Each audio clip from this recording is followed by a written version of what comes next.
साथियों नमस्कार, स्वागत है आपका अपने चैनल सक्सेस जंक्शन एक कदम सफलता की ओर में। और हम लेकर के आ गए आपके लिए एमपीपीएससी 2020 और 2021 की दृष्टि से एक अति महत्वपूर्ण टॉपिक है आपका यूनिट 7 का विज्ञान एवं पर्यावरण। जैसा कि आपको पता है इस टॉपिक से बहुत सारे प्रश्न आपको आपकी परीक्षा में देखने को मिलते हैं, तो इन्हीं टॉपिक को हम कवर करते हुए आगे बढ़ रहे हैं। साथ ही साथ में आपको बता दें, जैसा कि आपको पता है एग्जाम डेट पोस्टपोन्ड हो गई है, लेकिन आपको आपकी तैयारी बराबर करते रहना है।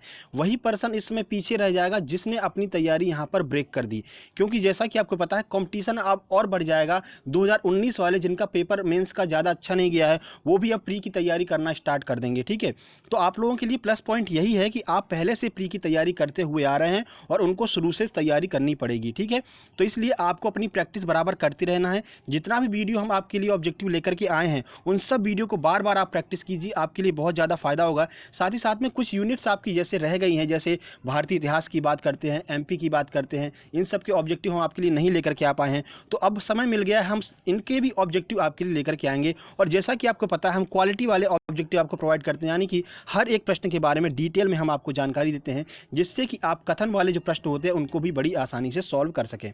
ठीक है, तो यूनिट 7 के प्रश्न नंबर 121 की ओर चलते हैं, ऑब्जेक्टिव नंबर 13। तो देखिए प्रश्न नंबर 121 क्या है, श्वेत प्रकाश में उपस्थित रंगों की संख्या कितनी होती है, यह आपसे पूछा जा रहा है। ऑप्शन ए है 5, ऑप्शन बी है 6, ऑप्शन सी है 7 या फिर ऑप्शन नंबर डी है 4। तो कितने रंग होते हैं श्वेत प्रकाश में और कैसे हम प्राप्त करेंगे उन रंगों को और कौन कौन से वो रंग होते हैं, सारी जानकारी आइए आपको देते हैं।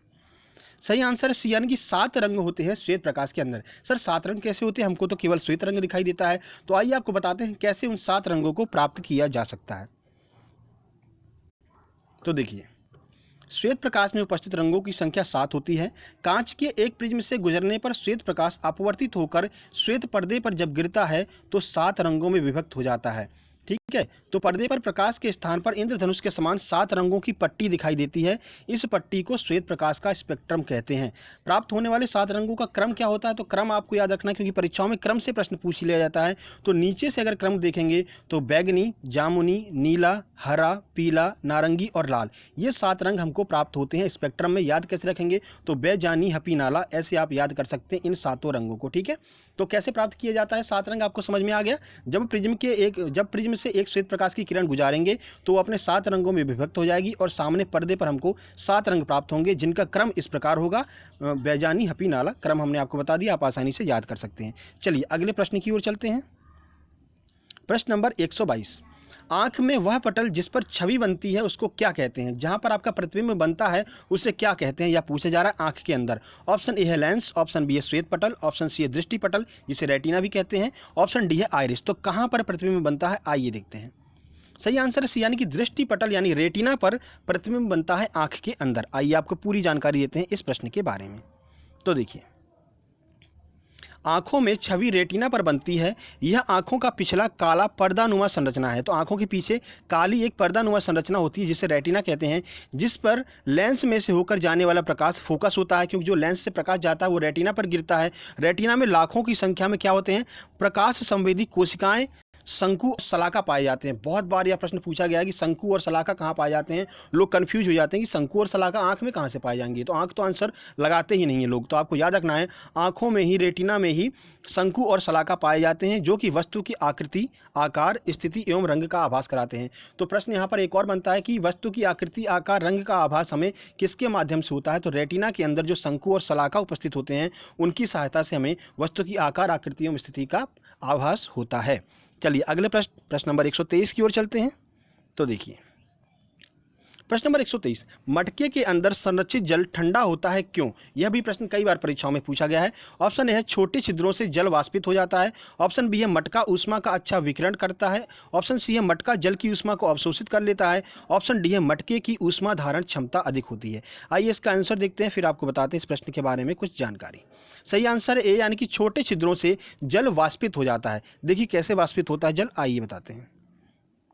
तो देखिए, मटके के अंदर संरक्षित जल ठंडा होता है क्योंकि मटके के अंदर उपस्थित छोटे छोटे छिद्रों से जल वाष्पित होता रहता है, अतः मटके में वाष्पीकरण की क्रिया लगातार चलती रहती है। जैसे कि अगर आप मटके में पानी भरेंगे तो आप देखेंगे आपका मटका बाहर से हमेशा गीला रहता है। सर ऐसा क्यों होता है? क्योंकि मटके में जो बहुत ही छोटे छोटे छिद्र होते हैं उनसे पानी बाहर की ओर रिसता रहता है और पानी को बाहर से हवा मिलती रहती है, तो क्या होता है, पानी का लगातार वाष्पीकरण होता रहता है और जो मटके के अंदर जल उपस्थित है वो बिल्कुल ठंडा चिल्ड बना रहता है। ठीक है, और स्वाद आता है वो अलग से। तो हमेशा मटके का पानी पीना चाहिए, इससे गैस की परेशानी कभी भी नहीं होती है।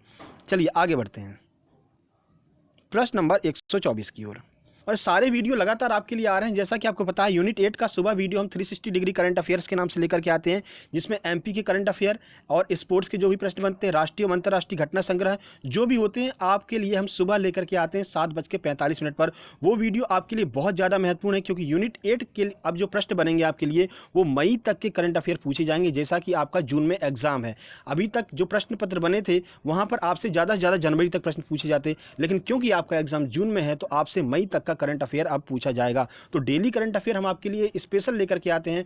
उस करंट अफेयर क्लास को लेना आपके लिए बहुत ज़्यादा अनिवार्य है। ठीक है, और बाकी पीडीएफ उसकी आपको हमारे टेलीग्राम चैनल पर मिल ही जाती है। टेलीग्राम ऐप पर जाइए, सर्च कीजिए सक्सेस जंक्शन, वहाँ पर आपको वो चैनल देखने को मिल जाएगा। वहाँ से आप पीडीएफ फाइल उसको डाउनलोड कर सकते हैं और आप वीडियो देखिए, पीडीएफ फाइल देखिए, चीज़ें आपको एकदम क्रिस्टल क्लियर होती हुई चलेंगी। प्रश्न नंबर 124, बारिश से पहले आसमान में बिजली की तेज चिंगारी का कारण क्या होता है? आपको पता है जैसे बारिश होती है तो उससे पहले क्या होता है, आसमान में जो है बिजली चमकती है, तो क्या रीजन है? ऑप्शन ए है बादलों का घर्षण, ऑप्शन बी है बादलों का गर्जन, ऑप्शन सी है ओला वर्षण, या फिर ऑप्शन नंबर डी है चक्रवाती तूफान। आइए देखते हैं। सही आंसर है ए, यानी कि बादलों के घर्षण की वजह से बिजली उत्पन्न होती है। सर कैसे उत्पन्न होती है, आइए बताते हैं। देखिए, आसमान में बादलों का हवा के वेग से एक दूसरे से विरोधी दिशा में जाते हुए टकराना व इससे घर्षण उत्पन्न होना ही घर्षण विद्युत पैदा करता है। क्या होता है, देखिए आसमान में क्या होता है, बादल दूर दूर जाते रहते हैं वायु की वजह से, फिर वो कहीं जा करके एकदम घर्षण उत्पन्न हो जाता है, मतलब एक बादल दूसरे बादल के ऊपर से निकलता है तो घर्षण उत्पन्न होता है, जिसकी वजह से क्या होता है, घर्षण विद्युत पैदा होती है और हमको बिजली चमकती हुई दिखाई देती है। ठीक है, प्रश्न नंबर 125 पर चलते हैं। तो देखिए, जब कांच की छड़ को रेशम के कपड़े से रगड़ते हैं तो छड़ में क्या क्रिया होती है, यह आपसे पूछा जा रहा है। ऑप्शन ए है छड़ तथा कपड़ा दोनों धनावेशित हो जाते हैं, ऑप्शन बी है छड़ धनावेशित और कपड़ा ऋणावेशित हो जाता है, ऑप्शन सी ये दोनों ऋणावेशित हो जाते हैं, या ऑप्शन नंबर डी है इनमें से कोई नहीं। आंसर की बात करते हैं, सही आंसर है आपका बी, यानी कि छड़ तो धनावेशित हो जाती है और कपड़ा आपका ऋण आवेशित हो जाता है। याद रखिएगा, बहुत बार लोग यहाँ पर कंफ्यूज हो गए ऐसे प्रश्नों में, तो देखिए आपको जानकारी देते हैं इस प्रश्न के बारे में।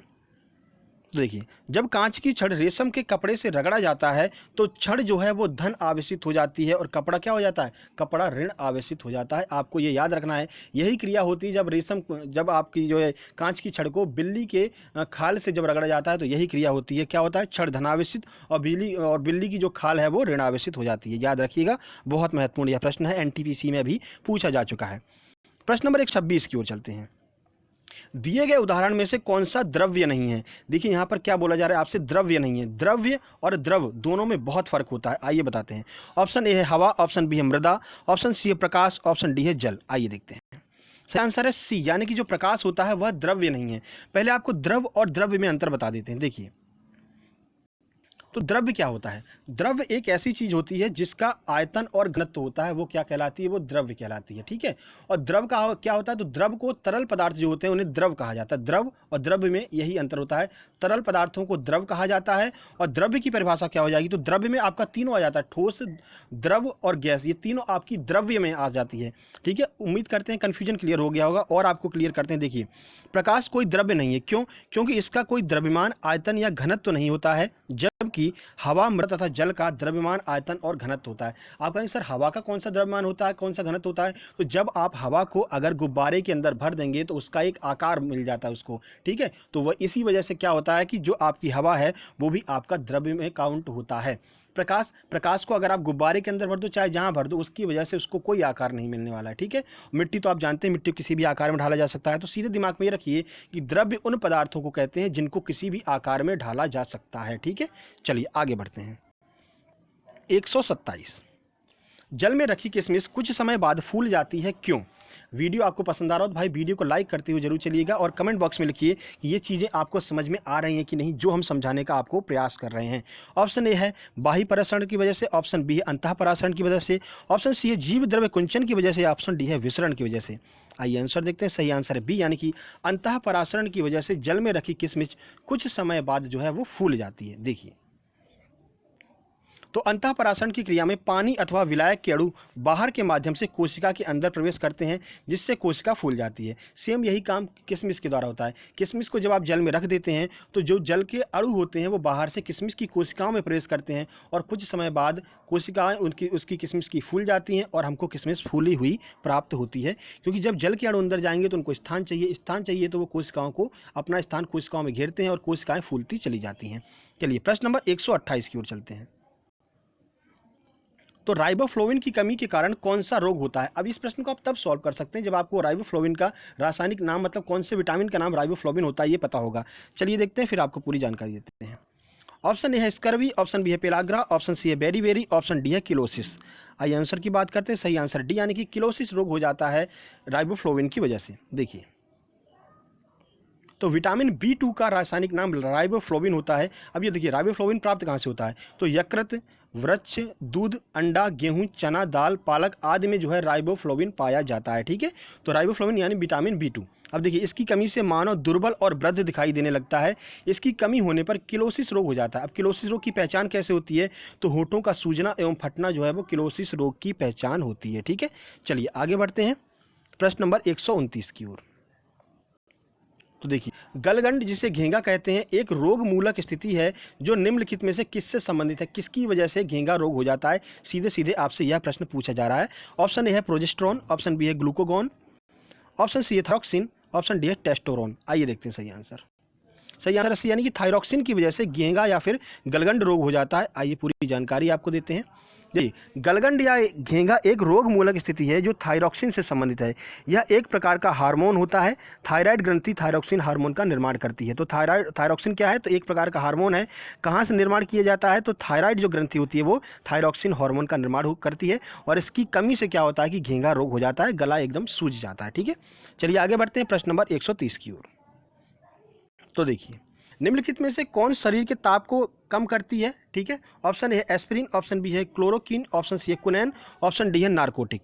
आइए इसका आंसर देखते हैं। सही आंसर है बी, यानी कि बी नहीं, इसका सही आंसर ए होगा, यानी कि एस्पिरिन जो है वो यहाँ पर शरीर के ताप को कम करने का कार्य करती है। चलिए आगे बढ़ते हैं। आपको हम यहाँ पर डिस्क्रिप्शन में पूरी जानकारी हम दे ही रहे हैं, आंसर इसका ए होगा। ठीक है, देखिए एस्पिरिन के बारे में बताते हैं आपको।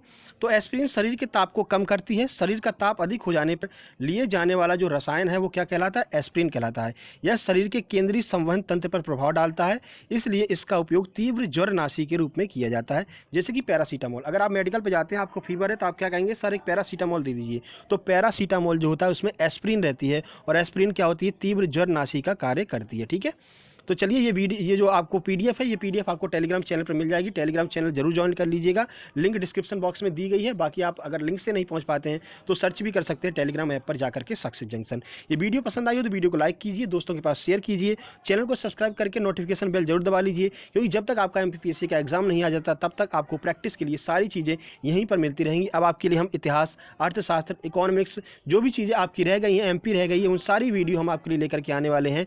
तो जल्द ही मिलते हैं एक नई वीडियो में। तब तक के लिए नमस्कार, धन्यवाद।